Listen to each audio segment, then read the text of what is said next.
करीब 15-17 साल पहले का एक लड़की मुझसे मिलने आई जिसकी उम्र रही होगी करीब 21-22 साल उस समय। और उसने रोते हुए मुझसे एक बात कही कि मैं गांव में थी, कस्बे में, गांव में कहीं, और वहां मेरे साथ रेप हुआ।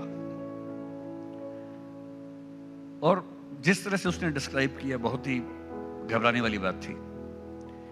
तो मैंने कहा फिर आपने पुलिस कंप्लेंट तो की होगी, पेरेंट्स से बात की होगी। उसने कहा मैं दुनिया में ये बात किसी से भी डिस्कस कर सकती हूँ, आपसे कर सकती हूँ, अपने पेरेंट्स को नहीं बोल सकती। क्योंकि जब मैं छोटी थी कुछ रिश्तेदारों ने ऐसी हरकतें की थी और मैंने जब अपनी माँ को बोला तो मेरी माँ ने मुझे डांट के भगा दिया। और उस लड़की के मन में एक ही सपना था, बोले मुझे नौकरी नहीं चाहिए, मैं जिंदगी जी लूंगी। मेरा मन करता है कि मैं पुलिस बनूं और कम से कम अपने इलाके में किसी और बच्ची के साथ ये ना होने दूं। और मेरी जिंदगी का सबसे सेटिस्फाइंग समय वो था जब 3-4 साल की मेहनत के बाद वो लड़की आईपीएस बनी। अभी वो आईपीएस है।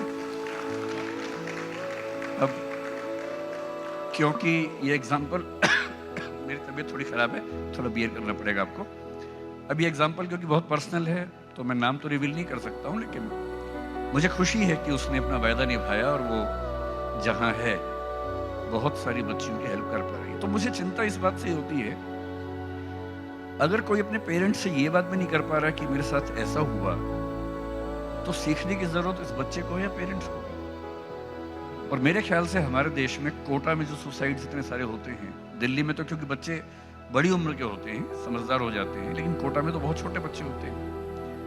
और यदि बच्चे सुसाइड करते हैं तो मैं साफ साफ कह रहा हूं, एक बहुत प्रसिद्ध कविता है, उसकी एक लाइन है, दिखाई दे या ना दे पर शामिल जरूर होता है, हर खुदकुशी में दरअसल हत्यारा शामिल होता है। खुदकुशी नहीं होती, हत्या होती है। अंतर सिर्फ इतना है कि वो एक आदमी ने मर्डर नहीं किया, समाज ने मिलकर किया है।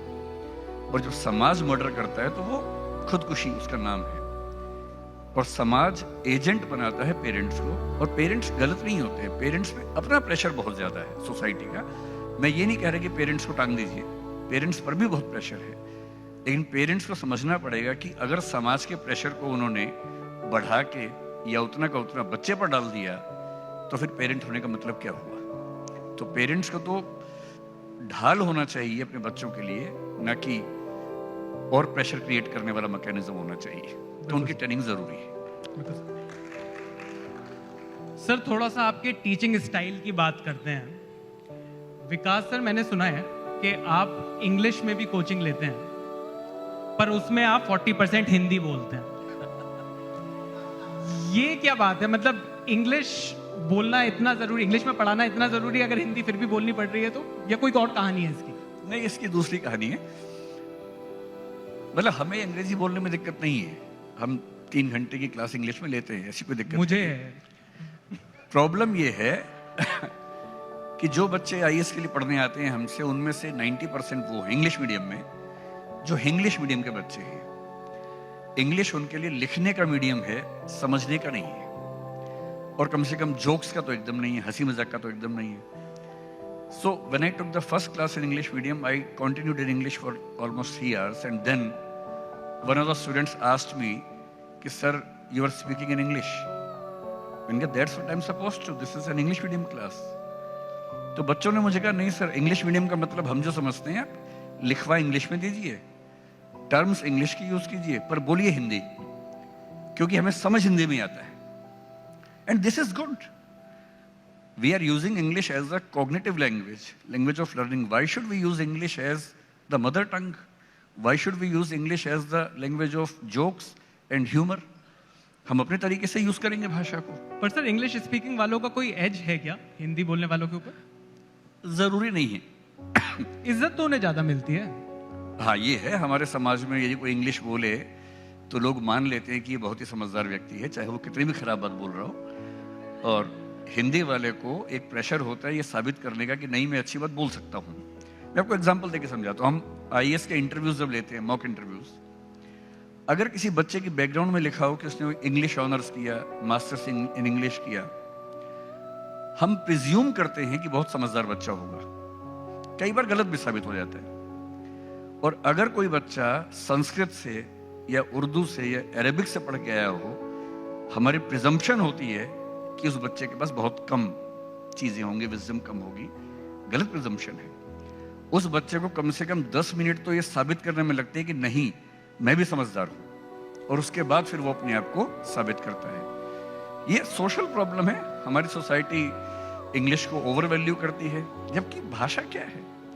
आप जिस समाज में रहते हैं वहां की भाषा बोलते हैं। It's as simple as that. England का बच्चा गधे से गधा बच्चा भी इंग्लिश बोलता है, लेकिन बात तो गधेपनी की करता है उसके बाद भी।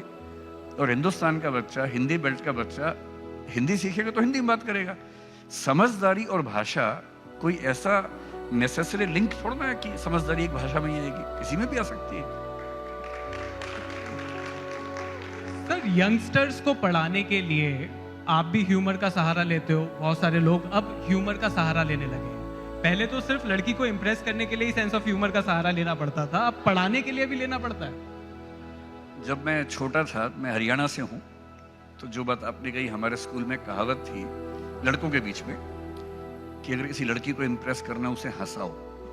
और एक कथन चलता था, हंसी तो समझो फंसी। तो हम तो उसी जनरेशन से सुन सुन के बड़े हुए। और मैंने पाया पढ़ाते हुए, क्योंकि हमारे यहाँ क्लासेस काफ़ी लंबी होती है, 3 घंटे की एक क्लास होती है, और कभी कभी आधे घंटे के ब्रेक के बाद फिर 3 घंटे, फिर 3 घंटे, कभी कभी ऐसा भी होता है रेयर सिचुएशंस में, वैसे 3 घंटे की। एक जनरल स्पैन ऑफ अटेंशन किसी इंडिविजुअल का 1 मिनट के आसपास होता है। बहुत एक्सटेंड करें तो एकेडमिक्स में 40 मिनट 50 मिनट का हो सकता है। इसलिए आप देखेंगे कि स्कूल्स में, कॉलेजेस में लेक्चर का जो ड्यूरेशन है that is 40 minutes 50 minutes on an average. हमें 3 घंटे पढ़ाना होता है। तो एक जरूरी चीज है कि बच्चों को बार बार रिफ्रेश करते रहें। रिफ्रेश का बटन तो है नहीं कंप्यूटर की तरह से अपने दबाए और रिफ्रेश हो गए। तो हमारा मैकेनिज्म है रिफ्रेश करने का कि हंसी मजाक करें, और मजाक के थ्रू उन बच्चों को वो जोर से ठहाका मारे, थकान दूर हो जाए, फिर से बात शुरू कर दें। लेकिन इसमें 2 बातें ध्यान रखने की होती हैं।